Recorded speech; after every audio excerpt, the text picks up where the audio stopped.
Hey, thank you for coming. Give yourselves a round of applause. All right. Rowdy audience tonight. I love it. Welcome to this auditorium. This place, oh my God, it was a lot of effort to make it look not ugly on camera. But we have managed. If you see an ugly part, just ignore it. Like you do with your life. The show has been personally made to attack you and how you live. So if you feel sad, not on me, it's on you. I'm letting you know right now. I have been told my specific niche of comedy is sad comedy for sad people. You have come, now take sad. Before, I've been doing comedy a long time. I did comedy before. People would message after the show, say, hey Kanan, really enjoyed the show. Now people message after the show, hey Kanan, are you okay? Anyway, I've been traveling with this show for more than a year. This is the very last show of this material I am ever doing here. You have come to witness the end, the very last version of a show. Very exciting. I have fucking judged people for 1 year continuously traveling the world. How people confidently take video calls in public places now. Last year they started. And everyone in public on a video call is always talking to someone in bed. Right? 100% of video calls, the person on screen, their head is on a pillow. Screen is too close to their face and they have given up on life. This is perhaps their last phone call and they're like, kya chal raha hai, kya? And they'll tell the outside person, they'll be like, hey, show me around. Outside person will just turn their fucking front camera and bring this disembodied head into your life. You're drinking coffee, one guy is like, hello sir, hello.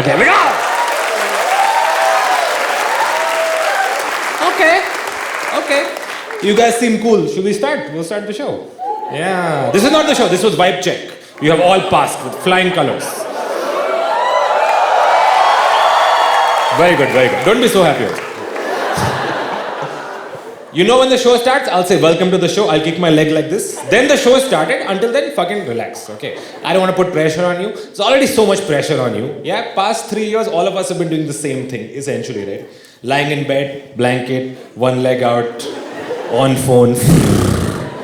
In the background, there's a television showing Chromecast screensavers of landscapes you'll never visit. You look up, you're like, oh, Grand Canyon. Must be nice. Pictures taken by an Indian person called Pratik Selgunaraj. Okay, good for you, Pratik. Meanwhile, you are doom scrolling on something.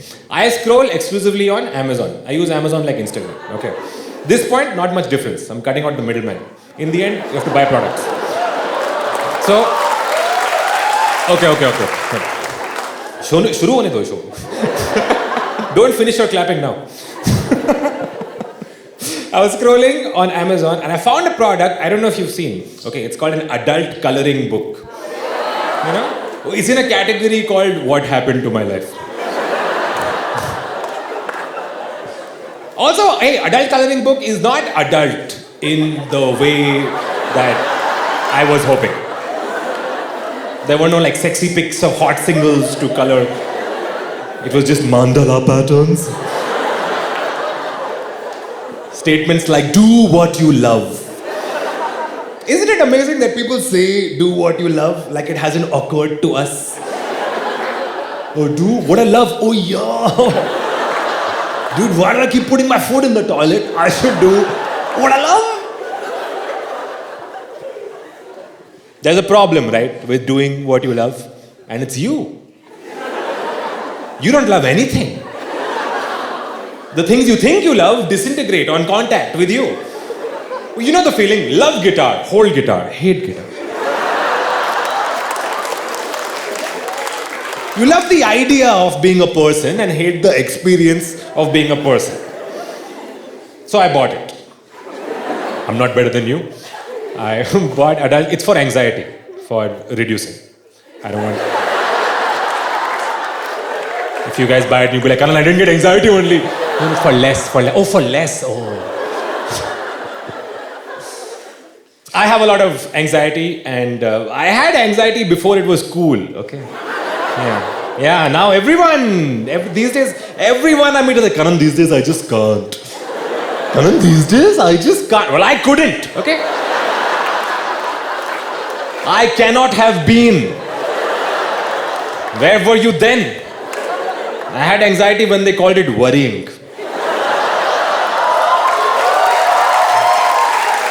Respect your elders.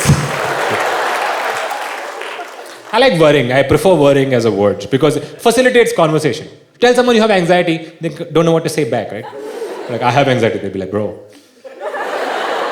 Same. If you tell someone you're worried, they will give you immediate actionable advice, right? They'll be like, dude, don't worry. Don't worry, of course. No one says don't anxiety. So I bought adult coloring book, and to fill it in, I needed to get color pencils, okay? I didn't think of it. Amazon said, people who buy this also buy. Faber-Castell, pack of 6 color pencils. Box of tissues for weeping. Prestige 3-burner gas stove. Right? I don't know how the data science works. But there's always a third thing you're like, why? Why Philips air purifier? And after a while you're like, should I buy? Is this what other sad people are buying? So now I am buying color pencils, and I'm in the position that many of you must have been in, of buying something for yourself that was denied to you in your childhood. Right? When I was young, I was like, can I have color pencils? And it's like, no, use your sister's. And now I'm like, for myself, I will buy the best color pencils that money can buy. So I'm reading the reviews of the color pencils, written by other people in their 30s, who have strong opinions on color pencils, quality, shade distribution, nib offset, wear, grip. I love reading reviews, especially reviews written by Indian people, because, dude, all Indian reviews are complaints. It's not a review of the product. It is how you have been wronged by an organization. First review of everything always is, this is a fraud company. They are doing fraud. Sir, I have ordered a cab from this company. The driver has murdered me. Then, fraud? It's pathetic service. You don't care about customer. The second review typically is the word hi. There was a guy who was born inside the internet who uses every opportunity to dispense greetings. People think it's creepy. You can't reply. It's pure. He just wants to say hi while you're scrolling past your Rakesh, thank you, man. I hope you escape from the internet one day. So on Amazon, 2 reviews, okay, for color pencils I finalized on. First review, 1 star. Worst. No further explanation. This is the worst human experience. People are dying in wars. Like, oh my God, this is the worst. No! Have you seen this pack of 6 color pencils? Oh shit! Oh my God, I misspoke. First review, 1 star, worst. Second review, 5 stars. Worst.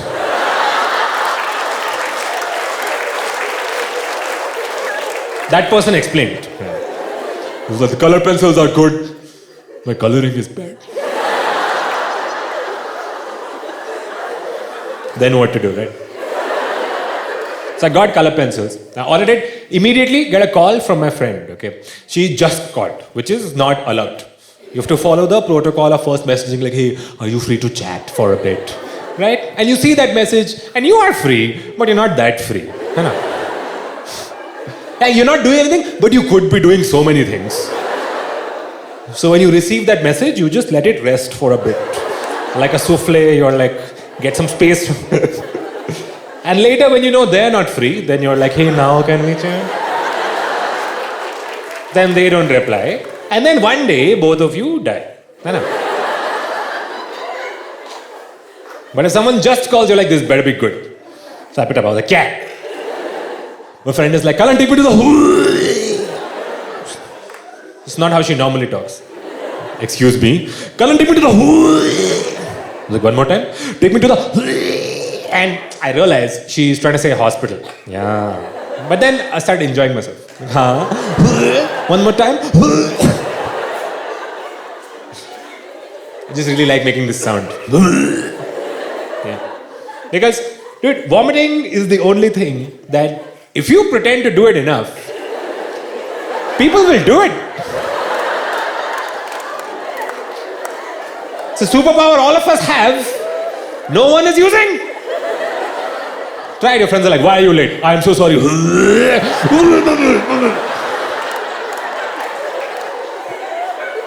Dude, if you are ever held at gunpoint, right? Which is like, here it's going to happen.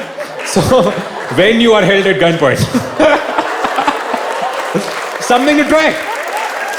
Someone's like, give me all your money. You're like, you can escape. Boy's looking out for you.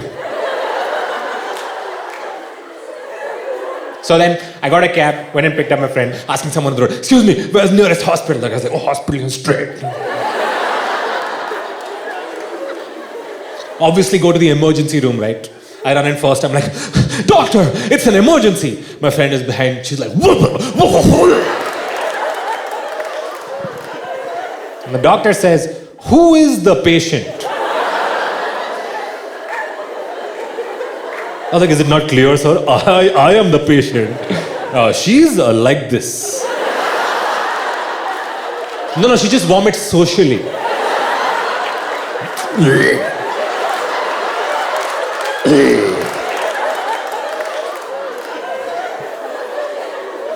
Dude, I don't know why emergency room doctors are never impressed with your emergency.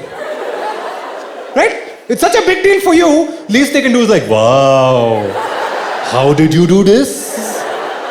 But no matter what you go with, they're like, so, you've got a knife in your butt. So, go stand in the knife in the butt line. Full line of people with knives in their butts. Hello, how are you? Back again, I say, yes, you know how I live. So now, they put my friend on a bed. Emergency room is empty because it's the afternoon. And we know emergencies happen at night. I know. Nothing crazy. Afternoon urgent, night emergent. Only one other guy in the emergency room. And he's on a bed in the corner, connected to a machine that goes beep every few seconds. Okay. So the soundtrack of the emergency room is beep, beep, beep. It's like, I'm going to leave. Because it was becoming catchy. Okay. Later, if I'm like, people like, hey, whose song is that? Like, have you heard Emergency Room? So, I go to the bathroom, and I'm washing my hands, and we've all had to do a lot of hand washing past couple of years. Everybody saw the diagram of like, oh, you have to do thumb also like this. Oh, cool. They don't address the main problem with washing your hands, is that the tap is also dirty. I know. Open the tap, wash your hands, close the tap, dirty again. Open the tap, wash your hands, close the tap, dirty again? So what we have to do is, you open the tap, first you wash the tap. No other country is playing this 5-dimensional chess. Oh, you wash me, I wash you! How about that? Usually what happens, one brave person goes and opens it with their wrists and leaves that water flowing forever. Now this wastes a lot of water. To solve the problem of water wastage, they made push-button taps that give you the wrong amount of water.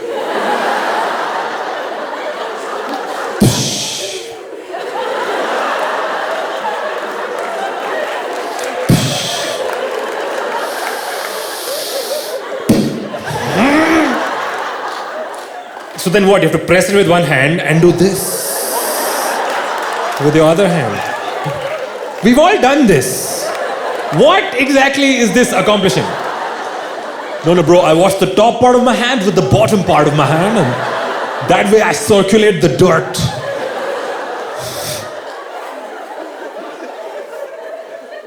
Dude, now after COVID, everything automatic, right? Including automatic soap dispenser, in which it's impossible to tell when the soap will come out.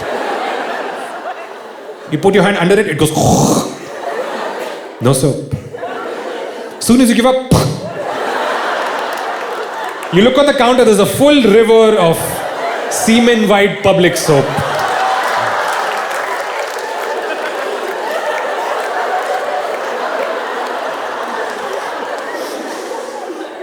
When you're done washing your hands, you do this for some time. This is fun. And you have to make your next decision, right? Are you this person? Alright, more dangerous. If I can't see it, nobody can. And as you walk away from people, they'll just see like streaks of water on your upper thigh. I'm like, who sweats like this? Right? But if you have integrity, you go to the automatic hand dryer, right? It's a device I've seen since the late 80s, and it works based on personal confidence. If you are sure in your existence, you can activate automatic hand dryers. Slight bit of uncertainty, no. Person before you goes like, hey, what's up? Next person, hey, how's it going? And then you go.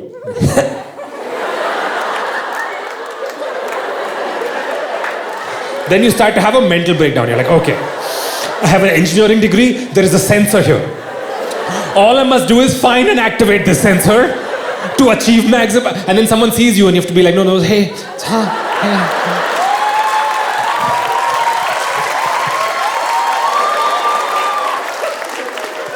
So I finish washing my hands, go back to the emergency room, and I'm laughing at my little hand dryer joke.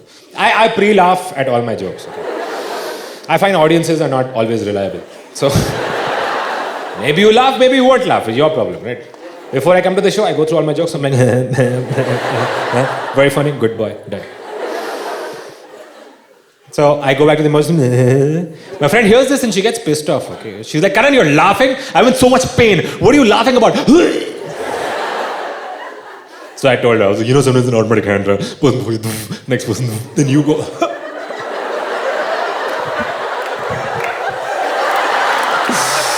Right. Okay, I mean, it was a little funny. So now we're both laughing, right? So, beep. Doctor comes in. She's pissed off. She's like, hey, this is a hospital. What are you laughing about? Don't create ruckus here. Very big problem in India. The creation of ruckus. There wasn't ruckus here. Why have you made this ruckus?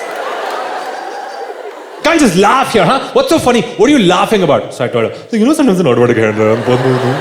And you go.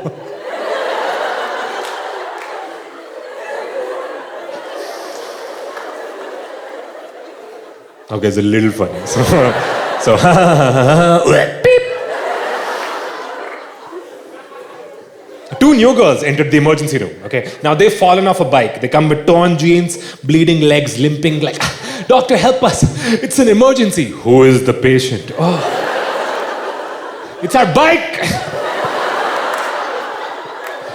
We're in so much pain. But since we're here, what are you guys laughing about? Sometimes an automatic hand dryer and both we do next one, then you. And so now we're all laughing, right? So currently, the soundtrack of the emergency room is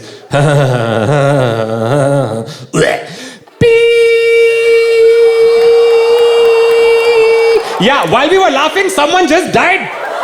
And all of us will also die. So give up your dreams, death is coming, let's party, welcome to the show. Woo!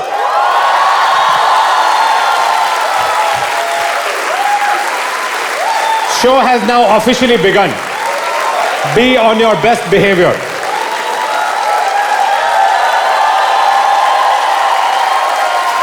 Welcome to Kanan Gill's 3-point propaganda platform for the evening. Give up your dreams, death is coming, let's party.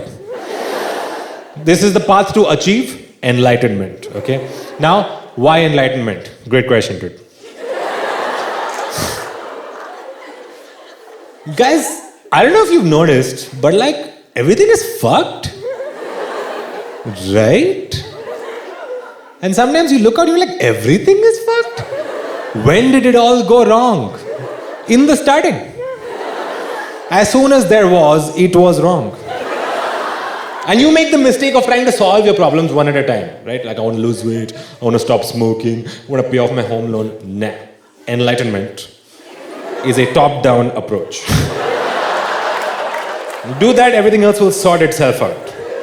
Yeah, you never hear like, he's enlightened, yeah, but he's so fat. Nobody says. That is my sales pitch to you. Enlightenment. And in order to do that, first we have to give up our dreams. This I find Gen Z kids are super ready, okay? Gen Z kids come to the show, they're like, ha, what dreams?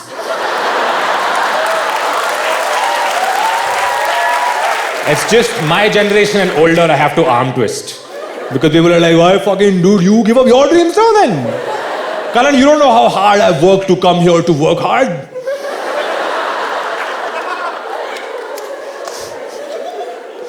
And fair, okay, before we continue tonight's show, we all have to face one fact, okay? Most of your dreams have already not come true. Seeing as you're here. Tonight is the result of many failures. Yeah, dude, if I'd asked you 10 years ago, hey, where do you see yourself? In 10 years, oh, of course, at the National Council of User Interface, whatever this place stands for. When there is a auditorium 3 times the size just down the road.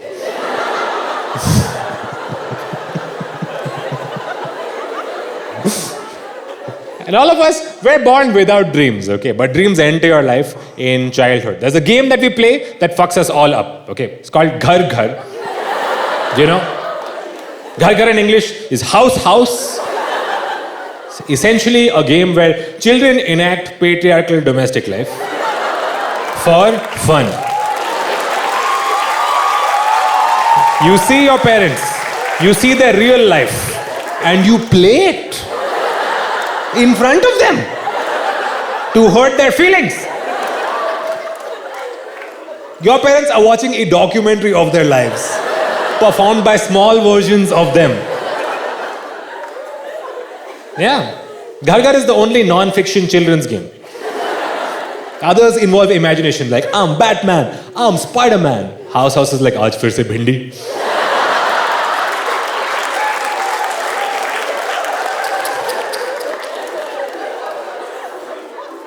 Now, I used to play in the 90s with my sisters, who used to force me to be Papa, okay, in House House. Papa is the worst fucking thing to be in House House. Papa was not in the game. Most of the game, Papa's not there. Right? You have to do a full day. So you wake up in the morning, you're like, oh, good morning, children. They're like, good morning, Papa. Time for office. You just have to leave. And stand in a different corner of the room and watch them playing House House, which looks like fun. Meanwhile, you have to play Office. Fucking sucks. Hello, Gupta, not now. You come home in the evening of the game, you are like, hello, children. They're like, yay, Papa's home. Time for sleeping, Papa. Papa never gets to have any fun. That's why Papa drinks. In my 30s, I understand Papa completely. Games that kids play are a reflection of how they think and the things they see. And I had another friend who invented his own game called Funeral, which is, no, it's what it sounds like. We used to go to the park, he would lie down, I had to cover him with sticks and mourn. Yeah. He would get angry if I didn't mourn like enough. If I just like said terrible tragedy and all, from within the sticks he's like, Karan, I'm not feeling that you're sad. Emotion is not coming out. So I had to be like, oh, hi. You know, this is the highest form of Asian sadness. It's when you hit yourself, God, why didn't you take me? At funerals, there's always someone trying to broker a deal with God. No, take me, give them back 2 packets of kurkure. And someone tells them it doesn't work like this. You can't just exchange. I know, I do this for attention. One day, funeral kid came to our house to play, okay? He wants to play his game, we want to play our game. So we have to come to a compromise, okay? And invent a new game called House, Funeral, which is very tough. As you can imagine, yeah. Woke up in the morning of the game, half the people dead.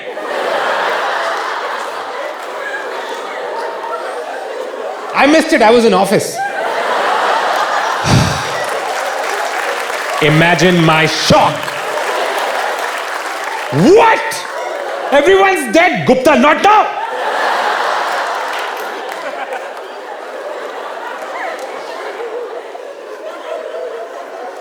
You play house, and your first two dreams form in your head.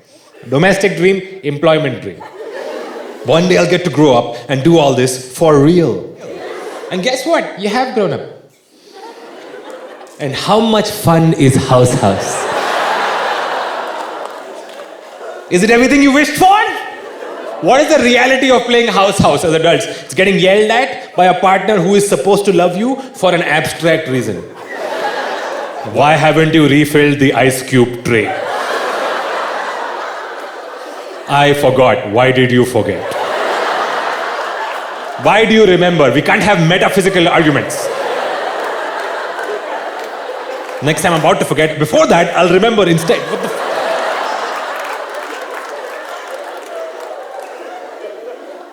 Problem is, you grow up, okay, and you start living alone and you develop your own system. Now, it's a way of doing things that only make sense to you to minimize your life's entropy, okay. Everyone in that house, they have like one watch that's 15 minutes fast. And then you ask, like, why is this watch 15 minutes fast? So, bro, actually when it's 9:15, it's 9 o'clock.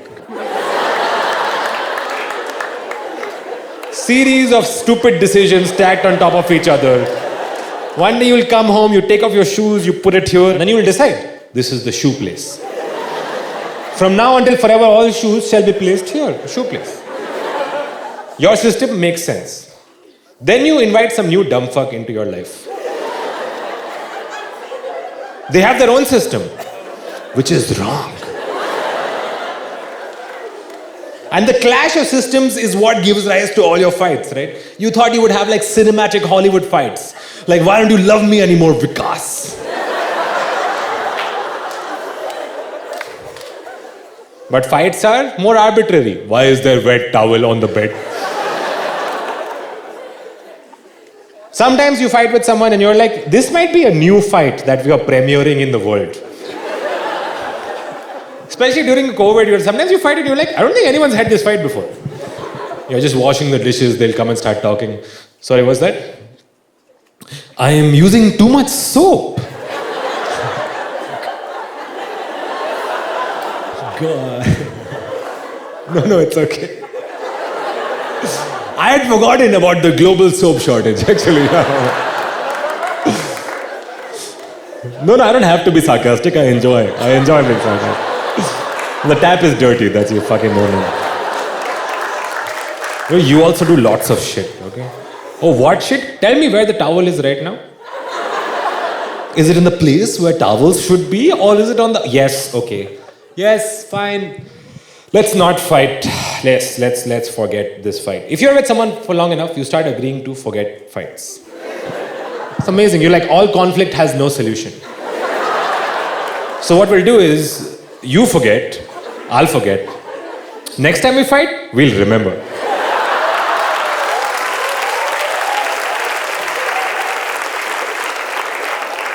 Then you have to negotiate the terms of this amnesia. Can't just forget. What will it take to forget? Like, what do you want? Dinner? I'm making dinner already. Yeah, okay. You want a drink? Yeah, sure. I got a whiskey right here. What do you want? Soda, water, what? Ice. Fuck.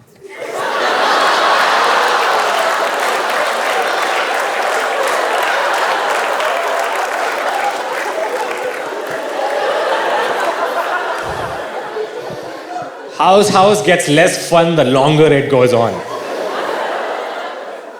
Dude, if you're with someone for a long time, people say like the magic is gone, right? People say like if you're with someone for a long time, the magic is gone. The magic isn't gone, you just know how the trick is done. This just seems less magical than it used to. When you meet someone, you're like, oh my God, you look so amazing all the time. You look so amazing all the time. How do you always look so amazing? And then you know after some time, oh, it's because you take 1.5 hours to get ready. And your products dominate the bathroom and we are late for all occasions. You're so funny all the time. You're always making jokes. How are you so funny all the time? And then you know, oh, it's because you have a one-dimensional personality. And you're scared of conflict, so you just make jokes instead of talking about your feelings. Oh my God, you understand me so well. It's like you know me better than I know myself. And you use that knowledge to manipulate me. House, no fun! But I will say funeral is even less fun than house. Full version of funeral, fucking bleak, dude. It's like someone died or what? Oh yeah, okay. Now in India there are many kinds of funerals. There's one more North Indian, more Bollywood funeral where everyone wears white, there's a pyre next to a river, it's a little sexy. You've seen Shah Rukh Khan is crying. The tears don't leave his eyes, they shimmer in his eyes and reflect the burning fire and you're like, so sad, Shah Rukh Khan. Then you come home and you realize your dead mother's written you a letter for every year on your birthday and this other girl liked your dad in college and mom is like, now that I'm dead, I'm sure she's single. And it's your dead mother's last wish to hook up your dad with this 35-year-old woman.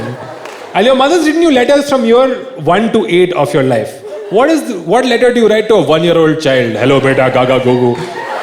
Write letters from year 16 to 32, no? Beta, mutual fund investments are subject to market risks. The toxic person might be you, actually. It's the plot of a movie, I don't know if that's clear. There's another kind of funeral in the south of India, which is way more fun, IMHO, because it is a party, okay? If you see, there's 800 people jamming a road, people are playing drums, people are dancing. There's 400 guys in the front like, doing funeral steps, 400 guys in the back are dancing. But in the middle, there's a body. Yeah, with cotton in its nose, so it doesn't catch a cold. In the front, there's a teenager lighting firecrackers in his hand and throwing it, and one blows up in his face and he dies, and they just throw him back on the pile. Now you watch that, you're like, life is not precious, huh? There are 4 deaths per funeral, how is this happening? Death is coming. Yeah, everyone knows, yes, Kanan, death is coming, not now. It was like, I'm doing something. I can't die. Like death will wait, like, excuse me, I'm like, oh, you're taking a shower? Yeah, finish. Yeah, 2 minutes. Yeah. Many gods of death across the world. My favorite is the Grim Reaper, because he's grim. Right? Emotion is worked into the job. Pretty grim job, Grim Reaper, that's the one you want. I would prefer, I don't want any other emotion. I don't want sarcastic Reaper. Yeah, comes to your house like, oh, look who's dead. Is it Miss I'm gonna live forever? Slipped and died in the shower. So now, if death is coming, and all of us in this room will 100% die, it's important to examine what do you spend your life doing, right? I don't know you, right? Let me guess what the dream is for your life. A dream for your life is to work really hard now, so that one day, you will have a better life. Right? Like right now, life sucks. Like this is suffering. But one day, when your life starts, this is not life. Yuck. Can you imagine? Gross. Imagine if this was really life. Sick. Right now, we're backstage. When you get what you want, hello, life will start. And so, we're friends here. We can discuss. What do you want, really? You want money, right? Yeah. I mean, you want freedom. Money is the price of freedom in a capitalist society. You're smart people. You are against capitalism. You want to be a rich person against capitalism. This is the dream, right? Let's discuss socioeconomics in my mansion. You want to look out at poverty from wealth. Yeah, from your Mercedes S-Class, you're like, it's terrible, it's terrible what's happening. Drive to a rich area, Vikas. It's different Vikas. Or same Vikas. Who knows? And so, to get money, so your life can start, you have to work. That's what our generation does. We fucking work. All day, every day. People are working 12 hours, 14 hours, 16 hours a day, every day. Office. Your whole fucking life. Go to office in the morning. Gupta, you're on mute. Dude, this generation works more than any fucking previous generation. If your parents try to tell you, back in my day, you shut the fuck up. Dude, you used to come home for lunch. Can you imagine going home? Lunch. Lunch is ready at home. How do you eat lunch now? Staring at your screen, chewing your fingers. Eating some tasteless salad because you're trying to be healthy. Then you feel hungry in 2 hours and order ice cream. The really sad part is like, irrespective of industry, everyone's job is this. Okay, it's something on a laptop, on a chair. If you're a freelancer, you are in a public place. And everyone kind of looks like this, rounded shoulders, hunched over, terrible posture. Yeah, don't sit properly now that I brought it up. You say posture, people are like, yes. What about posture? No, please continue the comedy. Yes, I watch shows in horse stance. Everyone has lower back pain? Not a question. 100% of the audience has lower back pain. And you know about lower back pain from TV commercials, dude. Never thought it would happen to you. In the ad, it was always an old person picking up a domestic thing in a stupid way. Right? They'll be like, oh, a broom. And then halfway through, they'll be like, ouch. Then they show an X-ray of, this is their spine. Red radiating pain circles. So apply this cream along with the pain. Now you smell.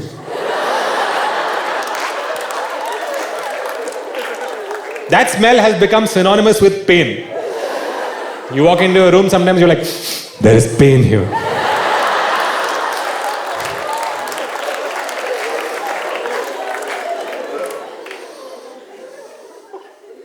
And everyone has lower back pain is because we sit too much. That is the medical reason why is lower back. Sitting, they have said, sitting is bad for health. Not sitting and doing anything. Simply sitting is they took sitting. Sitting is gone. What is left to be bad for health? What are they going to say? Living. It's not everyone who didn't live never died. Now, sitting and working for 12 hours a day is bad for health. So the industry solution, the official answer, is you stand.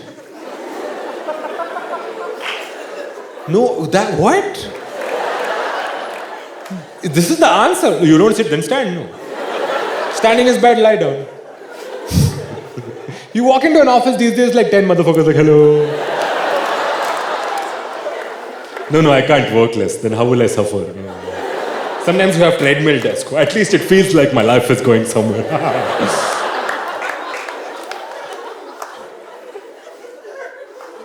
You sit and you work and you put yourself through misery so you can get money. So it's worth it. It'll be worth it one day. That one day. But you've planned for it, right? You're not just working aimlessly. You have a plan, you have saving, you have an end goal, insight. You have a retirement plan. Because if you don't have, then it's crazy. To just keep working like this without any plan and any savings and any way to get money. That would be insane. Guys, don't feel bad. This has been the response unanimously across the globe. People are like, haha, oh. I'm not better than you. This is the same conclusion I also came to. I'm just like, your financial dreams are also dead on arrival. So just give them up. That's all I'll say. Nobody has a retirement plan, yet everyone is walking around with retirement dreams. Two kinds of retirement dreams. First one, infinite money. Kanan, I'll buy a village in Spain. Someone has told people that they are selling villages in Spain. They are not, okay? An Instagram post has convinced you that this village is for sale. People are like, I'll buy a village, bro, you buy the next village, and then we'll have village with his friends. Second retirement dream is a rural dream, right? People are like, Kanan, I'll move to a farm. And I'll become an acoustic version of myself. I'll wear long flowing robes. I'll have a loom to make silk and a goat. No way of making that happen, okay? And it won't happen. If finance is the dream that's going to convince you that life is worth living, sorry. This present suffering will not end. What will happen is, a realistic retirement plan is, one day when I'm old, I'll leave office, I go to the beach, I'll walk into the ocean.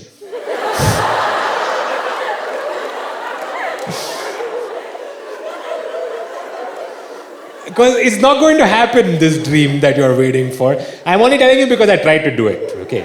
I used to have a wealth manager. I used to have wealth also. And fun couple of years, now we're back here. So, I only got this guy because I don't know what to do with money. People started asking questions like, Kanan, what do you do with your money? What do I do? I throw it in the air.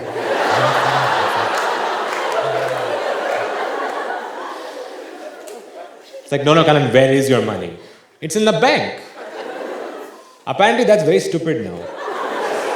To put money in the bank. Do you know that? It's very dumb. People are like, money in the bank? Oh, fucking dumb fuck. Fucking in the bank. Yeah. I told him he's dumb. Bro, what about inflation? What about inflation?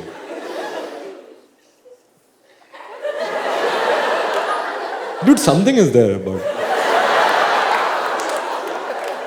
Everyone brings up inflation and does not explore the subject.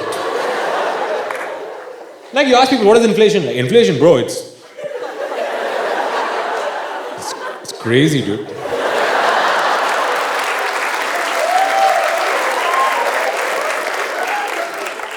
What is it? It's crazy, dude. It's like these days, it's like 8:38. 20, 27. It's a lot, bro. It's crazy. Something divided by something into 100 is 8. That's bad. Nobody knows. Dude, the purchasing power of the rupee has decreased. So don't do it. No. Increase it. With rupee, you can buy less now. So I'll buy more. What is the problem? People say, don't put money in your bank. Invest money. Invest. What does that mean? Buy shares? No. The stock market actually is very volatile. So make a safe investment, like a mutual index, term, systematic fund plan. Right? Well, what do? They buy shares. But it's safe if strangers do it for you with no consequence. So I got this wealth manager dude, and I wanted to make a retirement plan, okay? Because I was young and ambitious. And so first question they ask you on retirement plan, you'll love this. They say, when would you like to retire, right? Like, great question, 7:30.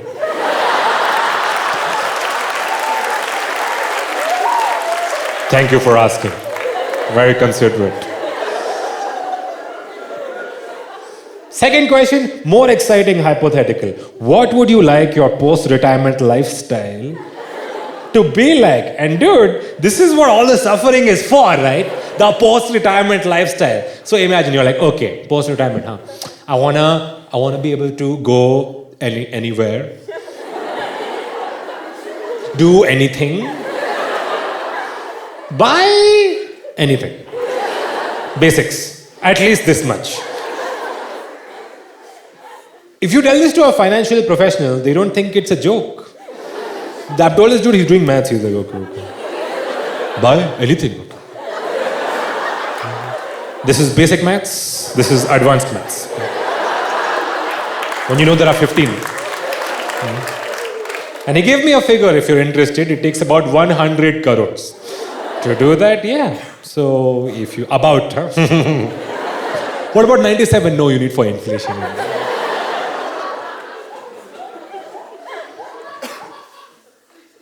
Last question on retirement plan.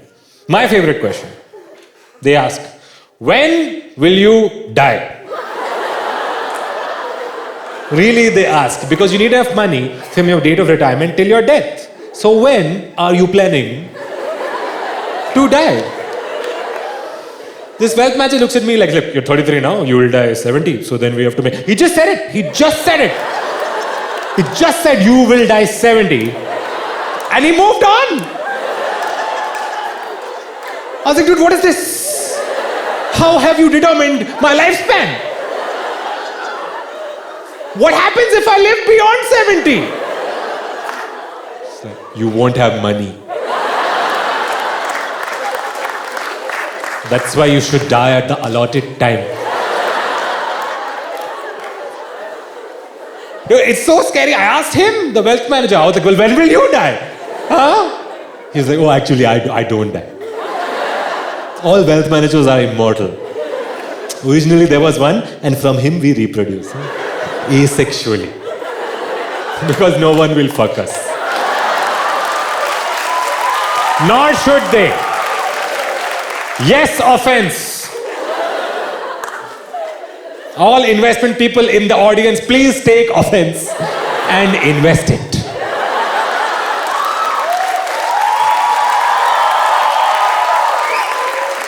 Dude, I just can't believe that's the number one way to make money in the world. Is financial investment. Yuck. Not having a skill, you just take money someone else made, put it into a company someone else runs, and you wait. When something happens, you become rich. Yay. All your financial dreams are slated to fail, so give them up. That is the moral of this story. I started touring with a full joke about NFTs here. That industry collapsed before I could finish the joke.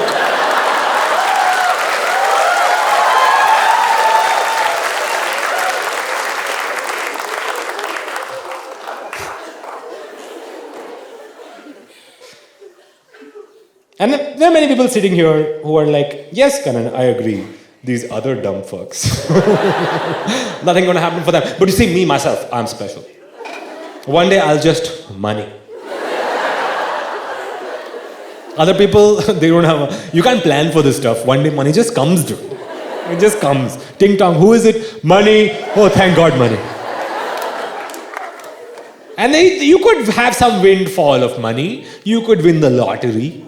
You know, that happens to some people. Is anyone here bought a lottery ticket? Clap if you have. Okay, well, it's good. Those 5 people even considered the possibility. Everybody else was like, yes, this part is a scam.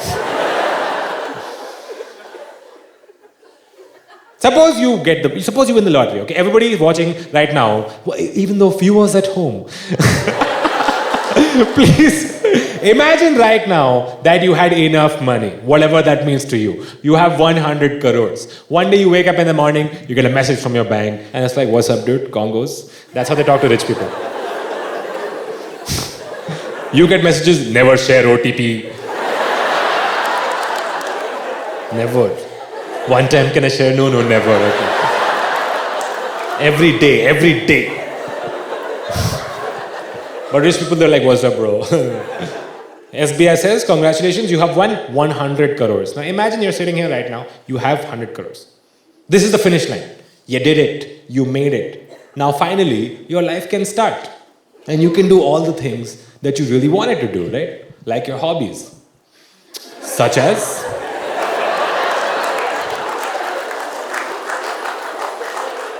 what do you like to do in your free time? Not what do you have to do to deal with the pain of your life.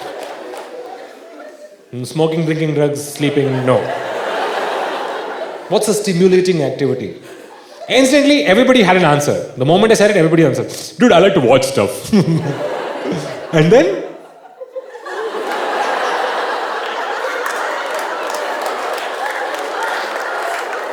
I listen to stuff also.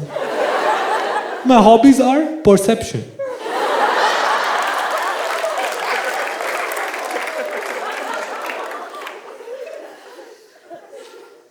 So, domestic dream, dead on arrival. Financial dream, I'm sorry, time to give it up. That's why, moral of the show is, give up your dreams, death is coming, let's party.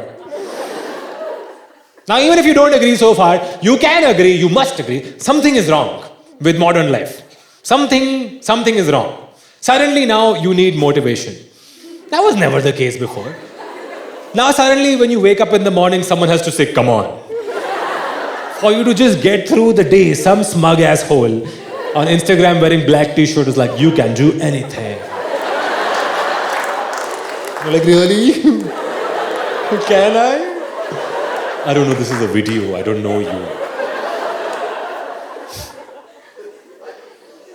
You need some belief system, right, to tell you it's going to be okay. When I was younger, it was all like about hustle, grind. That's what I did, dude. My wallpaper, hustle, grind. Remember, while you're partying, someone else is working hard. Now I look at that, I'm like, sucks for them, right? Why should I party less? A lot of this motivational advice was adversarial. It was like, show your enemies that you... Who has enemies?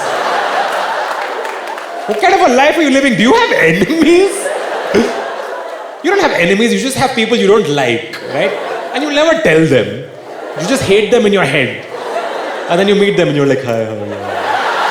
Hi. Now we should totally catch up sometime. Let's catch up. Oh, you messaged, I didn't see it. I didn't see your message. No, I don't see. Sometimes I don't see messages. Okay, bye. Oh, that's good. Some belief system you need to make sense of your present suffering. Traditionally, this belief system has been God. God is the best one. Sorry for spoilers. If you want life to make sense, believing in God is your best case scenario. If you believe in God, you have no existential problems. Everything has an answer. If you look out at the world, you're like, hey, why is the God? Okay. No further cues. Why am I alive? God made you. Why did he make me? Oh, he loves you. How could he love me before he made me? Idea of me did not exist to love. No, you're overthinking this. He made you and he was like, love it. You know, how you make dosa. Like, oh, this one turned out good. It's crispy.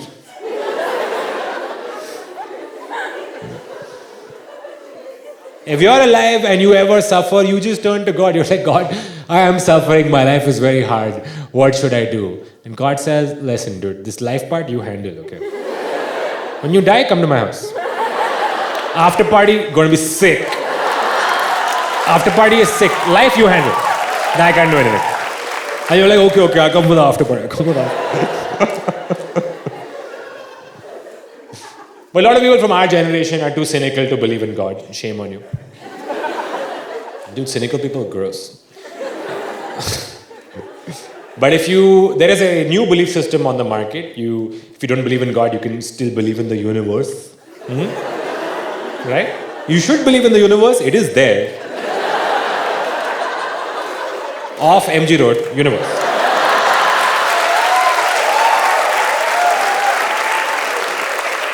And now everything you want in your life is in the universe somewhere. So the belief system says, everything you want is in the universe somewhere. All you have to do is attract these things from where they are in the universe towards yourself, okay? So if you don't have money, you are simply not attracting money. You are not attractive. You are poor as well as ugly. Money sees you and it's like, yuck, yuck. Don't touch me, don't touch me. So now if you want to attract things from the universe towards yourself, let me tell you the secret. Okay. All you have to do is act like the things that you don't have, you have. You know, like a crazy person. If you want money, just start acting like you have money. Take out checkbook, write check to yourself, $10 million. Don't cash, keep. So money sees this, be like, oh, I like his confidence.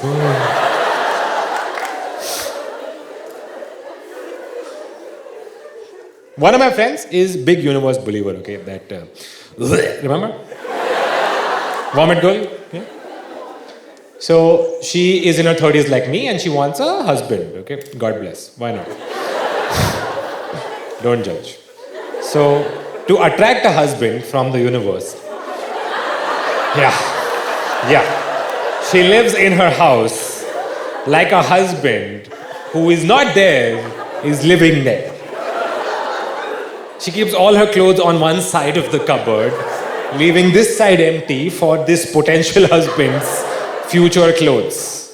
Yeah, 2 towels in the bathroom, one is for her, one is for, So the universe sees this and be like, oh dude, it's a sad lady. And I'm very encouraging as a friend. I'm like, you're doing an improv scene, I can join, right? Why not? I'm very good at improv. I go in and I raise the stakes. Yeah, I walk in, I'm like, he's cheating on you. Well, how come he's never around? Never seen him once. Imaginary guys are all the same. They say they love you, then they don't exist.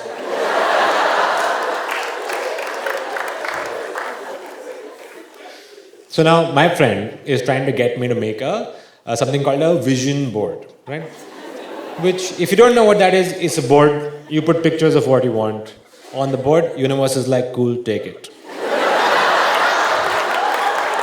I don't know why more people don't do it. It seems like a remarkably easy way of getting anything you want. There's always a few vision board people in the audience. Clap if you have vision board. Good, strong. You guys have, both of you? Has it worked for you? No? What about you? Also no? Okay. Maybe they've just started. You don't know. Right? Where this is no judgment space. Because it's hard to test whether vision board is working. Because you have to believe for it to work. So then if it doesn't work, you're like, did I not believe? It's hard to do like a controlled double-blind study. Because the placebo group is the main group. Right? Or not. We don't know. Listen, if it works, it's the best case scenario for everyone, right? So let's hope. Let's hope that it works. Now, you said, who else clapped? I want someone who's it worked for. Who preferably is in the front. I can't see in the back. You in the middle? Vision board success? Yeah? 90%? 90%? That's fucking good. Okay, so she is doing something that we are not doing. Okay, now, this is a question for you. Answer if you feel like it. Potentially a personal question. What is a picture that's on your vision board right now? A car. And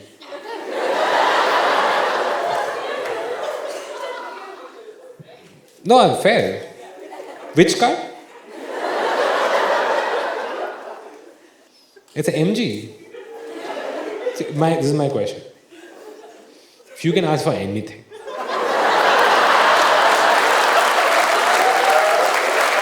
why have you asked for Morris Garage? I'm assuming Hector. It's very Delhi car. So I can run over people and run away from people at the same time. 2 activities essential in our nation's capital. And also, like if you just put a picture of a car, how does the universe know like you want it? The universe looks at it like, yeah, that car is there. What? Because I'm like, the things I want are abstract, but require this concrete representation. So if I want to travel, and I put a picture of a suitcase, what if I just get suitcase? Like, I didn't want this. I want to travel. Right? What if I have an enemy, okay, that has their vision board is a copy of my vision board with an X through it. They want for me to not have. Then, how does the universe resolve these deadlocks? Is there an appellate authority?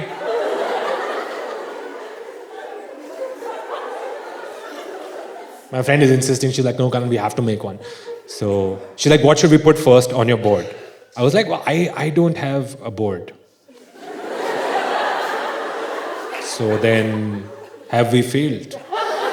Is the universe not accessible without board? She's like, don't be stupid. We have to buy a board.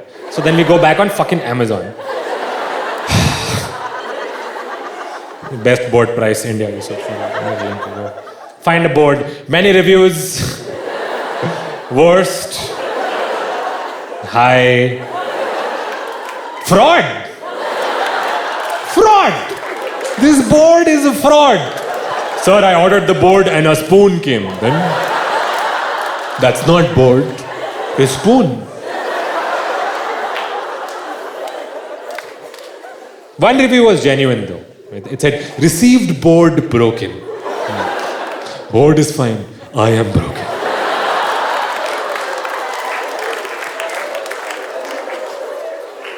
Wonderful. You guys seem amazing. That is the end of the first half of tonight's performance. Yeah. Now we have an interval for 20 minutes. Do susu party. Come back and sit in the same seats and I will see you in 20 minutes. Enjoy. Bye.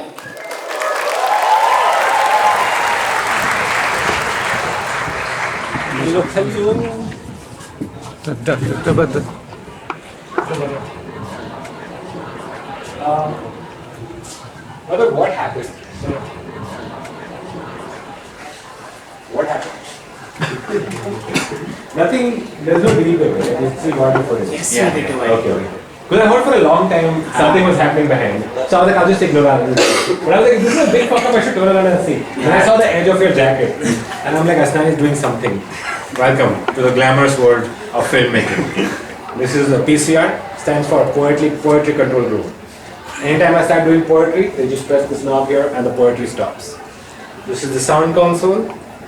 Yeah. People standing outside the gate, but we now allow them to attend it.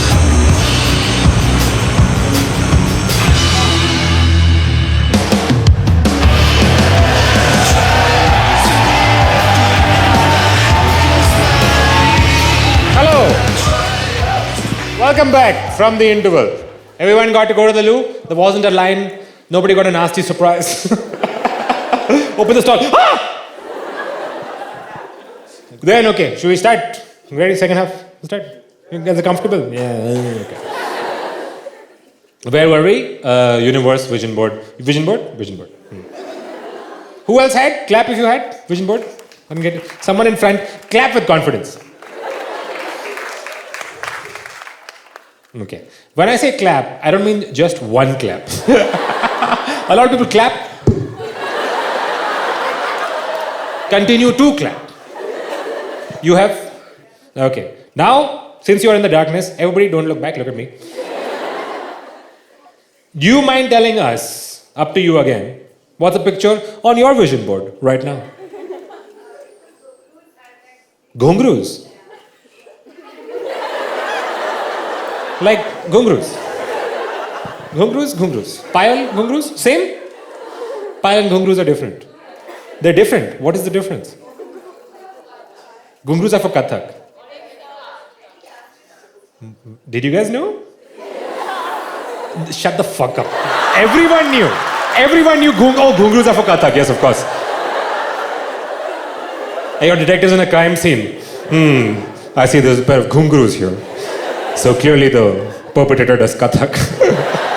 Someone just came.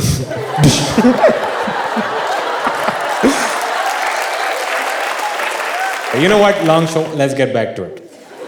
I did order board from Universe. Okay, first from Amazon. Board comes to my house. 2,000 rupees from board. So if you're keeping track, I have begun by making loss from the Universe. I put up the board. I'm so pissed off. But I, like a good business owner, I want to recover my initial investment. Okay. So what I did was, I took a picture of the board, put it on the board. Now what? Is this the world's best business model? To create infinite boards and then resell them obviously for $2, $4, $6. No inflation here, just buy boards. But actually nothing happened. Except for my friend, that the one who lives in a house like a crazy person. She did get married Yeah. So maybe it works, right? Yeah. Maybe it was the universe that made her parents arrange her marriage. Maybe that's how it works. Universe comes to you at night like, listen, you are 37, what is the plan? And it's always strange when a close friend gets into a relationship, right? Because you have an intimate relationship with one person and nothing with this new fucking, who are you? And now they come as a unit everywhere. And you have to be very careful about what stories you bring up. Because you don't know what has been shared and what has been strategically omitted. You don't want to incriminate your friend, right? So this girl, I've known her for a long time. We've done some crazy shit. 10 years ago, here in New Delhi, India, we were drinking all night, as is the custom. And then 3 a.m., I have to leave for the airport. So I'm saying bye. She's like, "Arey, I'll drive you to the airport." Okay. So she's driving, okay. This is before MG Hector, otherwise. Driving in a small car, she's like, Then midway to the airport, we realized that we are on the wrong side of the highway. Cars are coming this side, but we are going this side. And I start freaking out. My friend is like, Kanan, don't worry. I'll just turn the car, drive over the divider, then we'll be on the correct side. Which is an insane suggestion. But equally crazy to be me in the car who says, go ahead. I've never done this. If this is possible, it cuts all travel time in half. You can just go sideways through the city. So she turns, drives the car over the divider, car gets stuck on the divider. 2 wheels this side, 2 wheels this side. Bottom of car scraping. Dude, we have to get out and try to pick up this car and push it over the divider. People are stopping on the highway like, "Apne kaise kiya?" It took so long and it was so tiring, I missed my flight, okay? I thought I would bring up this story with her and her new husband, not knowing that they've been fighting about how she's a careless driver.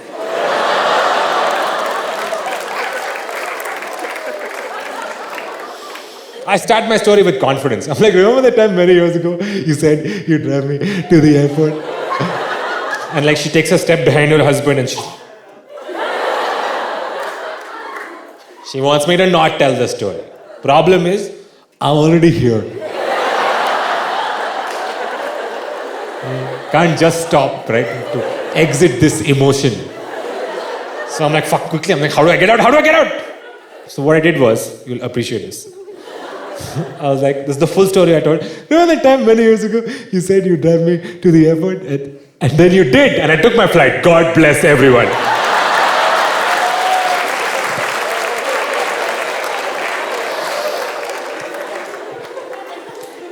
Unfortunately, your husband is not dumb. Yeah. Dude, here's the story. He's like, that's the whole story. That's the whole story. I'm playing it off. I'm like, yeah, dude, yeah, it's crazy, right? Crazy, right? Crazy. Why would you tell that story? Nothing happened in that whole story. I was like, dude, I thought it was funny. You don't think it's funny? It's fine, dude. You thought it was funny. Aren't you a professional comedian? You thought that 15-second story was funny. Are you lying to me about something? Now I'm fucking backed into a corner, right? So like, dude, you should get divorced. Dude, after a point, what do you say to two people who carry their misery with them into the world? Some people are such bummers, the two of them, just fucking poisoning every area that they come in with their shitty relationship.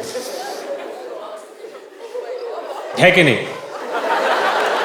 Am I saying something incorrect?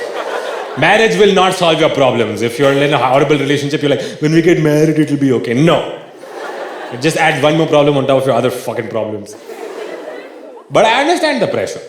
That I'm sympathizing with you. Pressure to get married is very real. Especially in India, we get to be a certain age, strangers start putting pressure on you. Right? The street strangers are like you.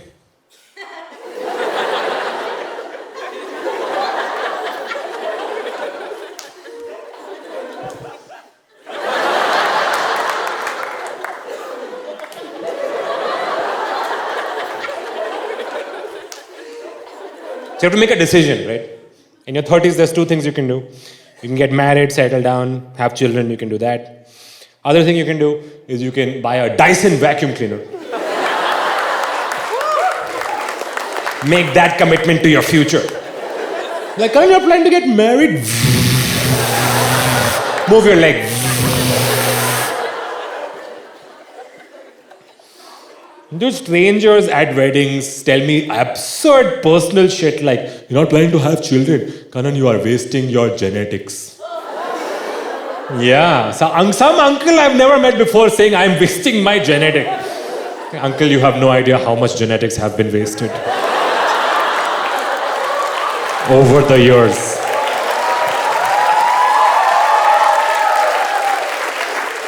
Young people these days, mostly just wasting genetics. Many of you wasted genetics before coming to the show. Don't think I can't tell. I can see. You can see in your eyes the shame. It remains.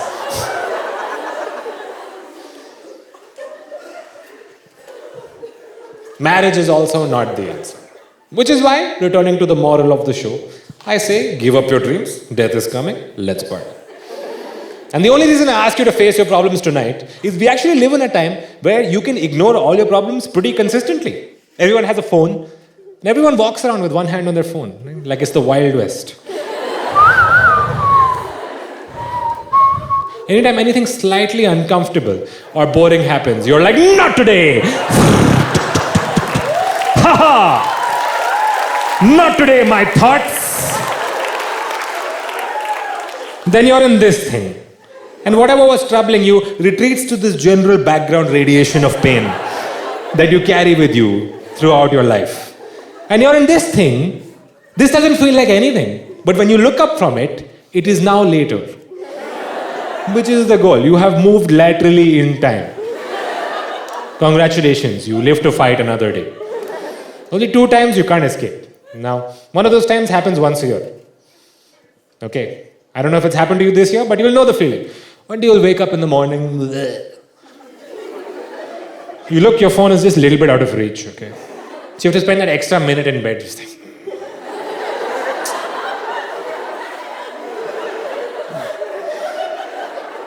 And then you can't help it, you start thinking about your day, right? You're like, I have to go there, I have to meet him, I have to do that. Yeah, you realize you know this day. In fact, you've had this day before. When you start thinking about your last couple of months and you're like, yep. Oh, I've been having this day for years. You think about your next couple of months and you're like, oh no. It's just this day. It's just this day over and over and over and over and over. And you have this horrible sinking feeling in your heart. You're like, is this it? Is this all there is? Surely you thought life was supposed to start at some point, but it started already. You're in the middle of it. What? No! And that full day you spend on your phone. No. That's the day you decide to do a tweet thread. No. At work, people are like, have you been crying? No, I'm just not wearing makeup today. Then by the evening, even that thought subsides. That once your pain, even by the evening, you are able to push it down. But evening brings its own set of problems. Night is a problem every night. And every night comes every day, unfortunately. For many of us, the fundamental problem is the place you sleep is also the place you work. So you're lying in bed with your laptop like this.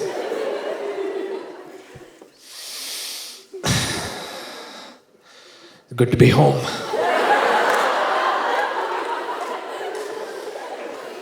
Then you check the time and it's late and you're tired and you should go to sleep, but you're like, I need some part of this day for myself. No, I can't just work and then fucking sleep. You're too tired to do anything. So you put on some trash reality show on Netflix.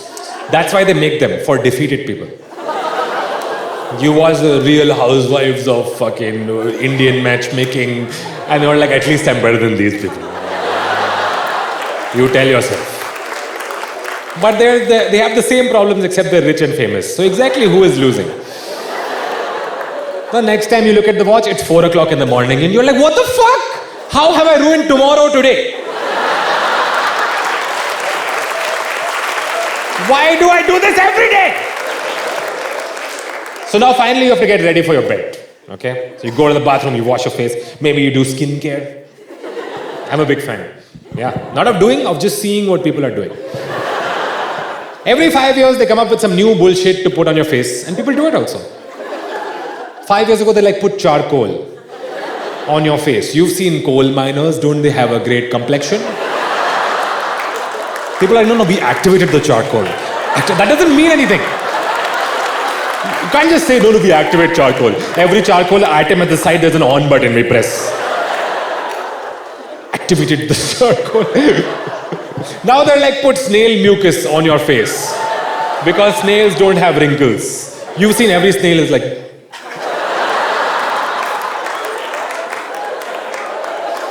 You can't just put anything on your face, you have to put it upwards like this.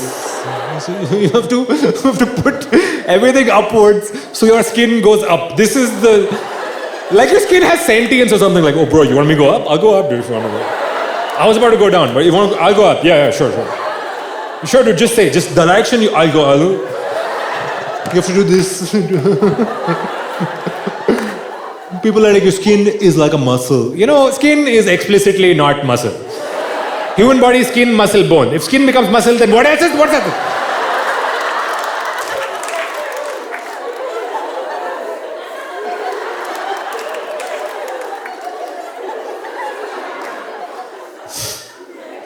You finish doing this, then you change, you put on your night shirt, right? Everyone has a night shirt, right? Every night shirt wants a day shirt, right? Had dreams.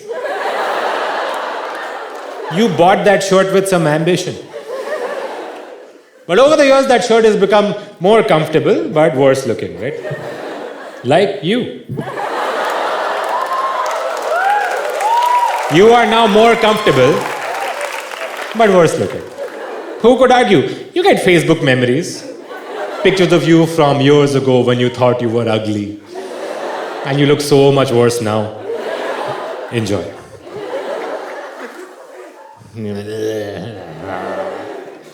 Finally, you finish your night routine, you get in bed. Mattress. I have a memory foam mattress also. It's supposed to be good for your lower back. Memory foam, good for your lower back, bad for breakups. Yeah. Dude, you're trying to forget. Memory foam remembers. You get in bed. Mattress is like, Didi, वापस नहीं आ रही. You need to move on, mattress.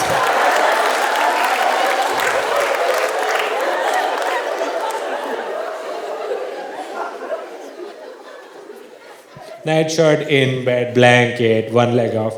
Turn off the lights. It's the first time in the day, you're like this. You have no input into your system. And that's when you realize that all of the thoughts that you don't think, they don't go anywhere. They're standing now in a line in your head, waiting to be thought. It's a bustling line. Thoughts are pushing each other. Excuse me. Excuse me. It's a queue. When people get angry in India, they say what it is. Hey, this is a queue. That is a dog. That is the airport. This is a queue. Don't push me. Hey, bastard. Do you know who I am? Yes, I'm a very important thought, okay? I'm Kanan's hopes and dreams. Fucking, who are you? Thought behind is like, oh, I'm a mysterious pain in the testicles.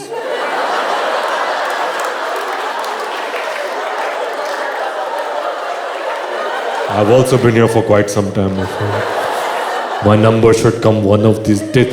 Don't push me. One thought behind is like, have to pee. All of your extraneous concerns now meet and fight in your subconscious at night. Is food rotting in the fridge? Will I ever work out? What is the difference between Gugru and Payal, really?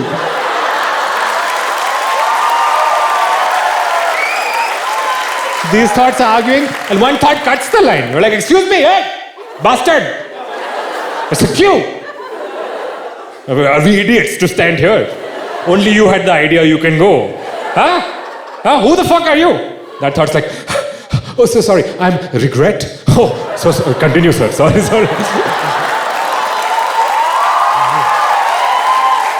Use your priority entrance, sir. Pleasure to meet you in person. Big fan. One sec. Oh, it's on. So I know, perhaps this is not what you expected to happen in this comedy show. But now that we're in this area, isn't tonight a good opportunity to face all your problems, finally, and reject them? You don't have to solve, you just say no. I don't want. Way to do that is very simple. All you have to do is give up your dreams, because death is coming, and then let's party! Woo!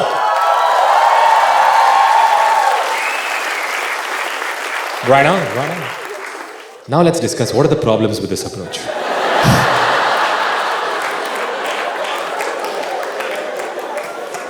Because it's not easy, man. Not easy. Nothing worth doing is easy. Nothing not worth doing, also easy. Nothing is easy, basically. I'll talk you through what happens. Okay, if you give up your dreams, you actually feel very relaxed. You're like, oh, I don't have to suffer. I don't have to strive. I can just chill here. You know, death is coming. Every moment is precious. Okay, this show will never happen like this again. We are occupying a unique moment in time, right? And so it becomes like, okay, all right, this is real. This is really happening, right? And then you start to party. However you party, I don't know. You start a party for like 5 minutes and then you feel a wave of pointlessness wash away. Saying, well, isn't this just as meaningless as having dreams is? And now you're in NCUI auditorium. Faced with this fundamental problem. The problem is, you think removing everything bad from your life would leave something good. But if you remove all the bad shit from your life, it just leaves nothing. And nothing doesn't feel like anything. It's like underneath it all, without any problems, why am I still not being able to party? Why, if nothing is wrong, is everything not right? Now, luckily for us, people have been working on this problem for a long time. Okay, there are things you can do to solve. Okay, you can meditation. You guys know meditation? You don't know? 5 years ago in America, they invented meditation. Okay. All the top CEOs do it. People were like, before I wasn't making profit, then I go into my chamber, I go, sell everything, profit. And in India also, in the East, people have been doing meditation for a long time. And you can do it now. You can go to a meditation retreat. You go off for like 10 days, 30 days. You can just go and meditate. And typically for the first 5 days, you're not allowed to talk. Yeah, because the key to awakening is first shut your mouth. People are like, but I'm sad. Shut the fuck up, sit quietly for 5 days in lotus position. Then we will see what the real problem is. I've gone, okay? People can't take it. They can't take the silence.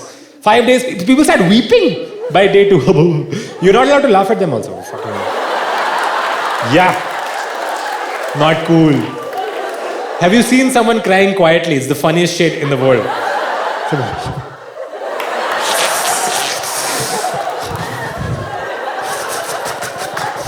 But if you laugh, they'll kick you out. I'm just letting you know.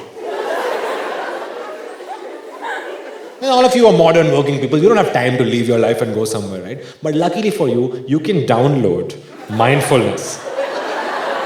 You can put mindfulness next to Instagram on your phone. What a time to be alive. You decide what kind of day you want. And because these apps are American, they are very competitive, and the industry they have spawned is fucking hilarious. Okay, you get a full spectrum of mindfulness apps. Lower end of the spectrum, sleep sounds. This is the whole app, sleep sound. Rain. But it's raining outside. No. I want South American rain. Here the rain is like tup tup, there it's like tip tip. I'm like a tip tip guy. I want to hear rain falling on a frog's back. As a tip guy.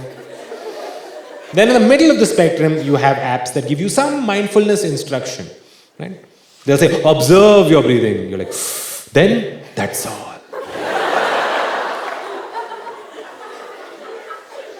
And they give you a little bit of wisdom also, but like lo-fi, chill hop wisdom they give.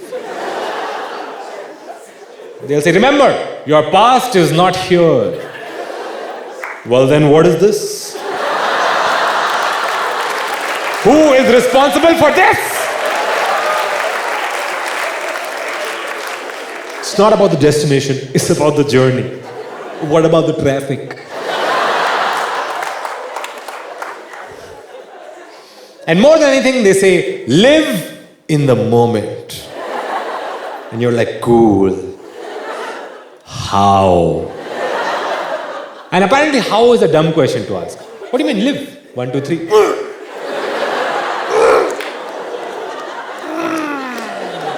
Right now, you're living there. Come back here. Just live harder. And you will enter the moment. This is the problem. If nothing is wrong, then why isn't everything fine? How to live in the moment. And people have really been working on this problem for thousands of years. And many people have said they know the answer also.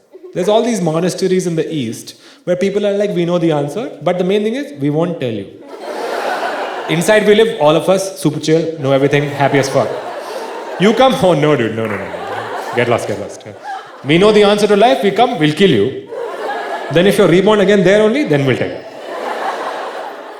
So all these ancient secrets, the answer to the problems of life exist, but they were inaccessible until now. Now all that shit is on YouTube. You can find it. You have to just go past the normal shit you normally watch. You know what you watch, Kinder Joy unboxing video. How to pick locks.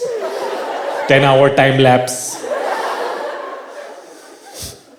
Pile or ghungru, what's the difference? Expert explains.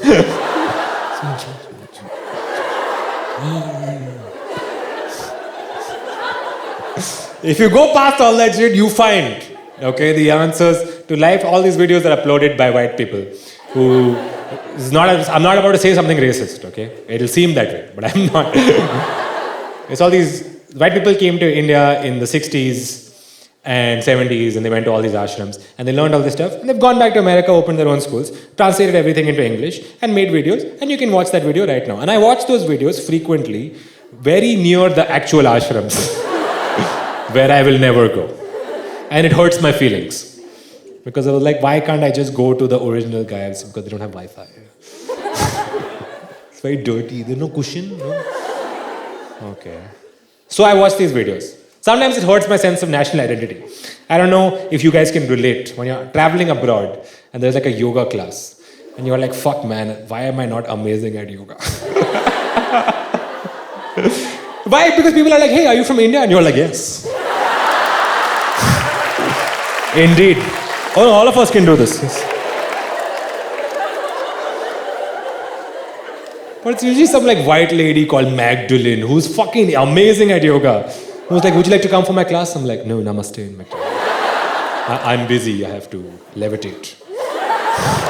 In my hotel room. No, we can all do it. We learned board exams. Socially useful productive work is actually levitation. And so I watch those videos, okay. So always like, today's lecture on the ancient sutras is by Guru John. Okay, Guru John. Let me know, Guru John. Guru John is good, Guru Steve. Guru Steve rocks.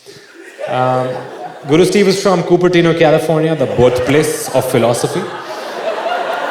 That's where it all began.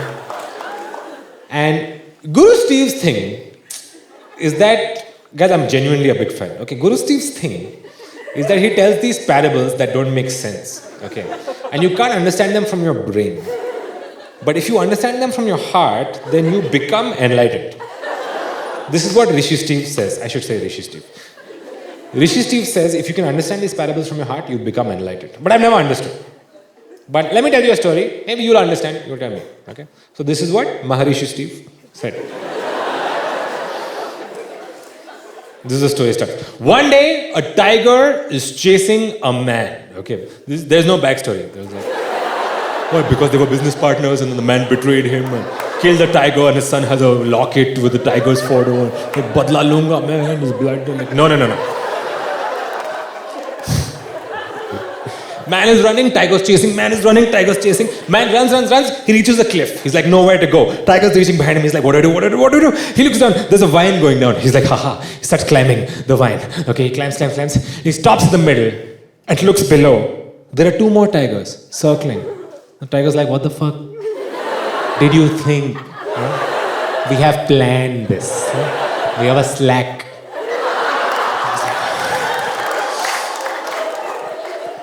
Man is hanging there faced with a dilemma. If he goes up, he will die. If he goes down, he will die. If he stays there, he'll die. Either way, death is coming. Hands are busy, how to party? Then he notices, out of the vine, a single strawberry is growing. And then he eats it, and it was delicious. And Maharishi Steve says, I hope you understand.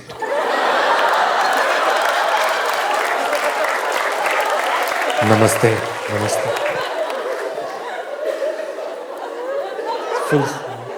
Main takeaway, I didn't know strawberries grew on vines. Do you guys know that? Right? Not they just like at the supermarket, they just come. And growing up in the 90s in India, I've had like strawberry ice cream at least 10 years before a real strawberry. Right? When you remember when you first eat that strawberry, after so long, you're like, what? This is not the same thing.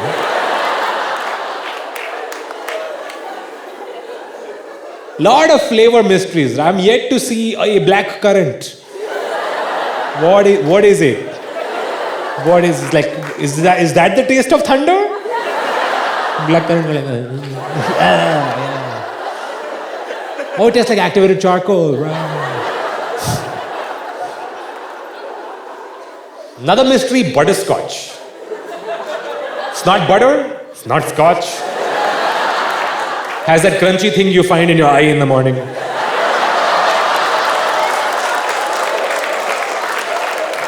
It's the taste of snail mucus. Activated. Ooh. So, give up your dreams? Fine. Death is coming? Sure. How to party? But how to party? है ना भाई साहब? है कि नहीं? Let's party is correct, but how to party? Isn't that the problem to solve? And now, if you're wondering, like, dude, if you can write a show about anything, then why write a show about this? Okay, honestly, another great question, dude. I've been doing stand-up comedy for 10 years, and I've been saying that for 3 years. It's been a long time. And random things you remember, right? If I ask you to think back over 10 years of your life, random memories will come to you. I remember 6 years ago, I got a message from someone, I think it was on Instagram, and it said, hey Kanan, I don't know if you'll read this. Now I read it, I don't reply. Okay? I can't do everything. It said, hey Kanan, I don't know if you'll read this, but I was going through a very hard time in my life, and it's just you and your comedy that got me through it. I wouldn't have been able to make it through this without you, Kanan, and I want to thank you. And I was so taken aback by this message. I was like, why, I helped someone? Like which joke?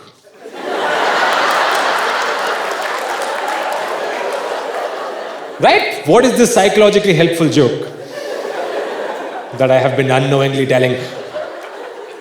Also, I'm blown away that this person is going through a hard time and they're telling me, dude, I'm a stranger. Because when I was being raised, if you had a problem, the rule was like, hey, keep it to your fucking self. Otherwise, the neighbors will say, you know, their son is crazy. So all of us, my full generation and everyone, we've been keeping all our shit inside. But I got this message from someone of the next generation. I was like, these people are so okay with being vulnerable and they have words for emotions that we don't even know how to express. I felt happy, hopeful for the future. Like these people will be able to discuss their problems and they'll be much happier than we were. And then I was wrong about that. Dude, they are way more sad, okay? Turns out, talking about it, not the answer. Keep it inside, guys. You'll be happy. In the moment, I got that and I actually did feel happy for the future. And I was like, you know what, I'm glad I was able to help you and I hope you're doing better. I thought in my head, I didn't reply. And that was 6 years ago I got that message. Now I get a message like that every day. People don't say I helped them, they just want to let me know that they're going through a hard time. Every day, Kanan, I'm going through a hard time, I'm also going through a hard time, I'm also going through a hard time, I'm also going through a hard time. I look at my life, I'm like, I'm also going through pretty hard time. I message musicians, dear Slipknot. I was going through a very hard time and your song People Equals Shit really helped me. And I realized, I think all of us are going through a very hard time at the same time for the first time. And our problem is as consumers of life, right? You have a life, you are dissatisfied with the product. 1 star. Worst.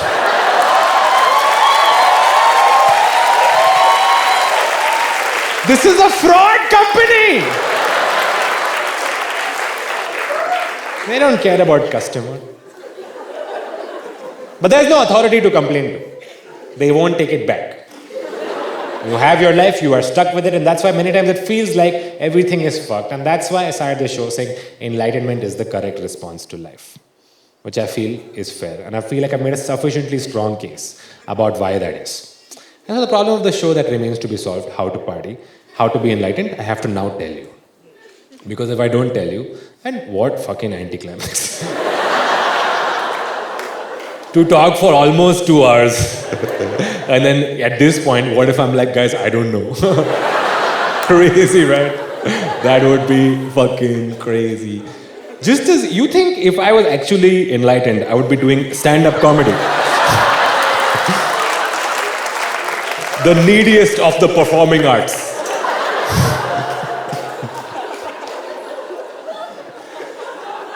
So then... Actually, I don't know. Okay. This last solution I don't have, but maybe you'll figure it out. That's a homework for you. You'll message me, hey, Kanan, I figured it out.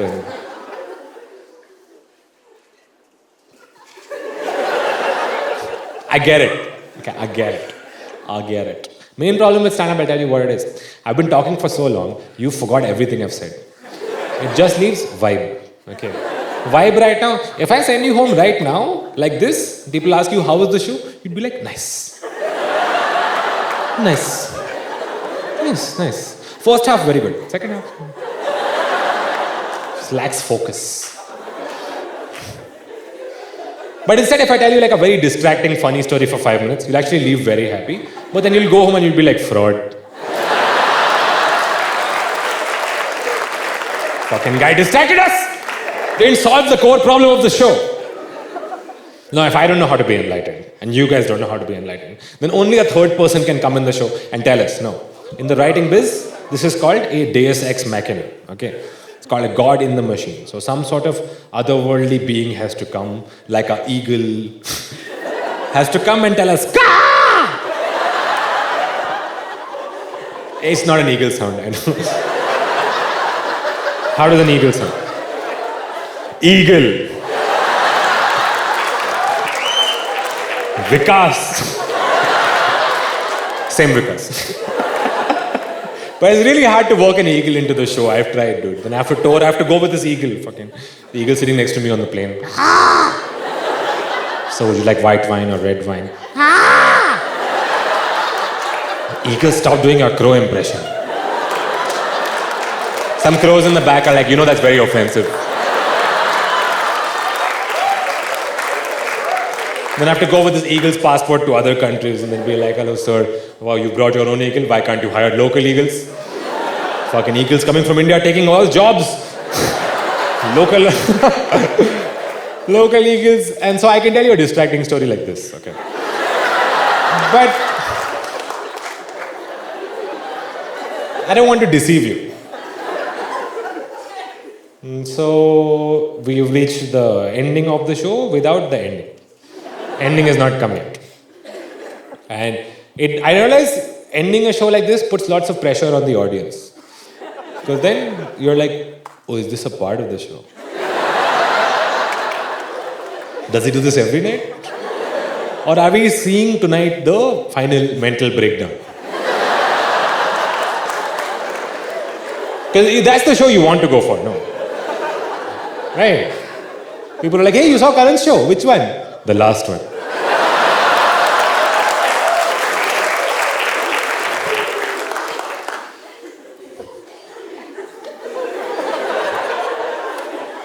And what else? It's confusing even I know. Okay, I don't have to say. I realize it messes up the vibe pretty significantly. Vibe in the room currently is just like...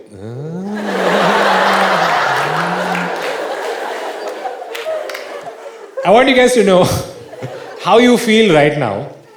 This is what I'm like.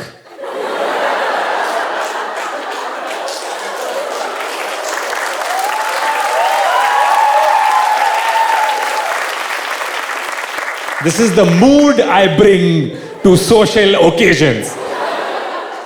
I've only realized because I've been losing friends at an alarming rate. At parties, people ask me like, Karan, are you having a good time? What is the possibility of having a good time? Sure, you can have a surface level good time, but fundamentally, if you see there's an intractable problem of, where are you going? Where are you going? No, there's no ice. So I realized I have to hold on to my few remaining friends because it's hard to make friends past a certain age. I'm only 33. That's not old, but it's not young also. Right? It's not an expiry date. It's like best before. Everything works. Nothing works quite properly. I don't know if you noticed. I've been standing for an equal amount of time on my left leg and my right leg. Because I stand for too long on this leg, my hip becomes stiff. Because my couch growing up was higher on one side than the other, and I sat like this for 10 years and watched TV. And now my hip is fucked and my knee hurts, and in the middle of this lower back pain, how are you supposed to make friends, dude? In the middle of this high, you want to hang out? No! Nobody makes a good first impression anymore, so you have to hold on to your remaining existing friends. And the way I do that is through the Indian standard of bribery. We are very good at bribes. And once a year, I take all my friends on vacation. Because in my group of friends, I am the successful friend. You know? You can imagine fucking how bad their lives. So actually, I found this time, outside Bangalore, this beautiful forest retreat. And I thought, dude, I'll book the whole thing out, okay? I've just come back from world tour. I can fucking book out the whole... Before I have to call my wealth manager, okay? I'm like, hey, what's up? Yeah, long time. Listen, hey, that money that's not there, what if I spent it? No, it's hypothetical. Okay, bye. Okay, bye.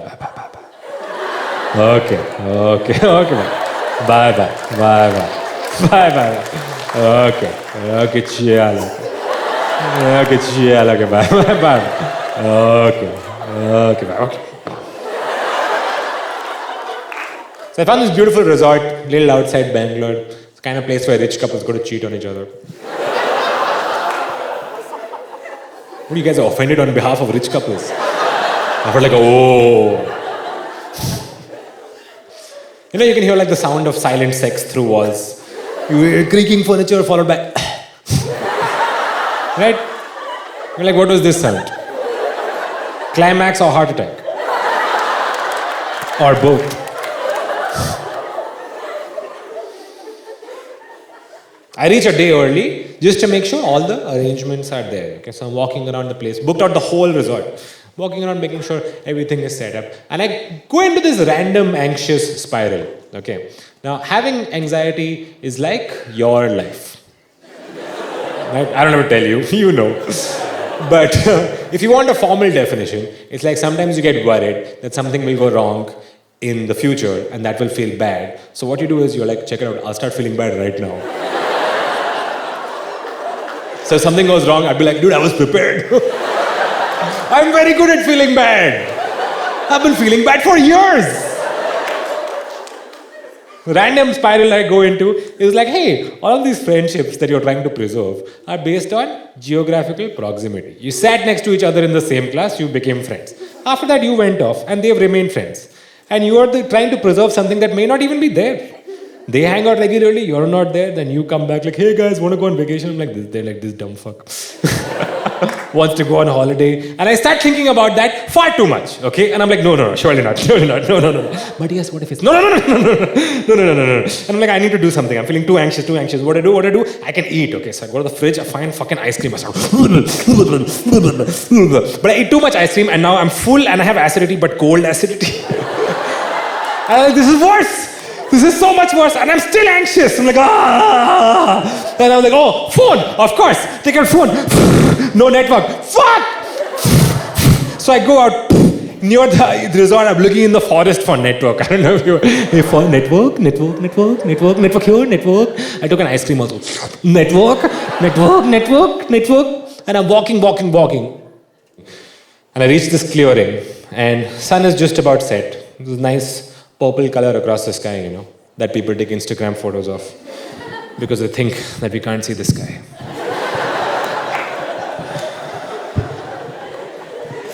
And you know when a moment just has weight, but you don't know why?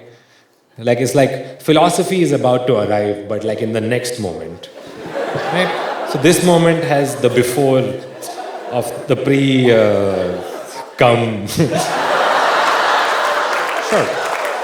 The pre-cum of philosophy is smeared across the sky, lubricating the horizon with its oily glaze, crystal sheen. And stood for a second with my ice cream and my phone, feeling peaceful, like, oh, about to realize something important. But before I hear a sound from behind me. I was like, oh, has one of my friends come early? I turn around and I see, it's fucking Tiger! Standing there, I was like, oh, I looked down, there's a vine going down. I was like, oh my God, Maharishi Steve! He was right! So quickly I considered my options. Okay. I told the tiger, dude, eat me. I don't have the upper body strength for the rest of the story. I'm not going to do exercise before I die. You want to eat me, you eat me. Tiger's like, Kanan, you seem upset. He knew my name. Kanan, you seem upset. Anything I can help you with? I was like, dude, if you're not going to eat me, I don't want to talk. You're just some strange tiger. What if you ask for OTP? I don't want to. They said never share. So, Kanan, I am a speaking tiger. In the third act of the show, clearly a tiger ex machina. Tell me your problem so I can solve it for you as well as for the audience, and we can all go home and that guy can stop yawning. I see everything. Tell me your problem, Kanan. I shall solve it. Tiger bro, okay. You give up your dreams, cool. Death is coming, precious. But then how to party? How come if everything is not bad, then nothing is good? Underneath it all, if nothing is anything, then what is the point of making sense of all? You understand what I'm saying? Tiger's like, I got it. I see your problem, and it is the oldest problem in human civilization. You are asking me, Kanan, how to live in the moment. You see, Kanan, if you let go of the ghost of your past and your dreams for the future, all you will be left with is now. And you will find that you are identical to now. You are not experiencing now, you are now experiencing itself. Hey, are you listening to me?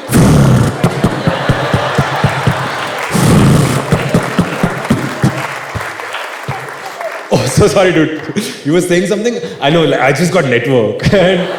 Dude, my coloring book is coming tomorrow. Right?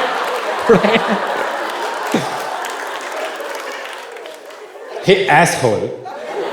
I am saying something really important. It's a full speech that you've been complaining about for 2 hours. It's really going to help you, so why aren't you fucking listening to me? I was like, okay. No need to be aggressive. Okay?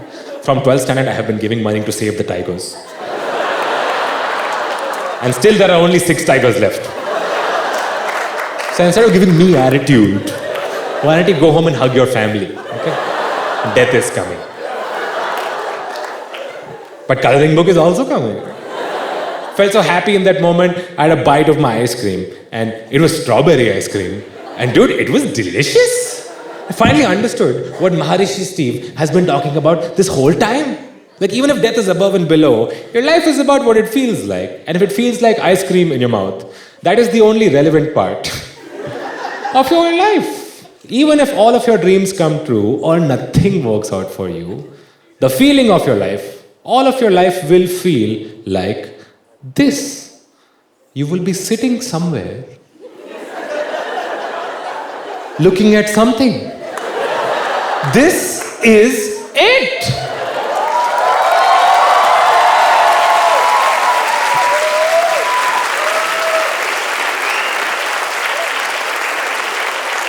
And that's when it hit me, the full ejaculate.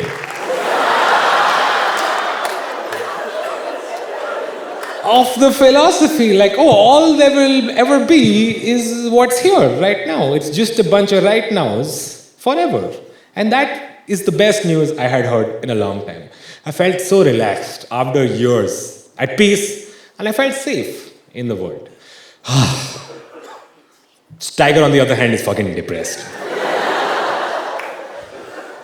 Like, dude, I'm trying to go back to the hotel. He's following me. He's like, can I come? I'm like, hey, get lost. No, go. Shh. Can I have some ice cream? No, tigers can't have ice cream. It says in the box, not for tiger. Go. No, that's the balm that you're thinking, but.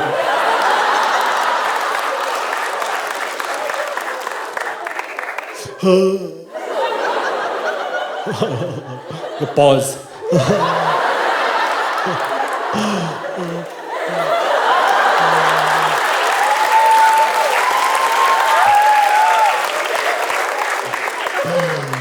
Karan, you don't know this. You've really upset me. And I've been going through a very hard time in my life. Everyone has been going through a very hard time. Okay, why don't you just go? Because I thought like you could at least help me with your comedy. Okay, I hear you're in this biz. Fucking say something uplifting, dude. Fuck. Say something uplifting. Like what? I don't know, dude. Like a joke or something. Help me with your comedy. If I tell you a joke, you'll go. Yeah. So I told him, I was like, okay. You know, sometimes it's an automatic hand drive and the person will. Thank you guys so much.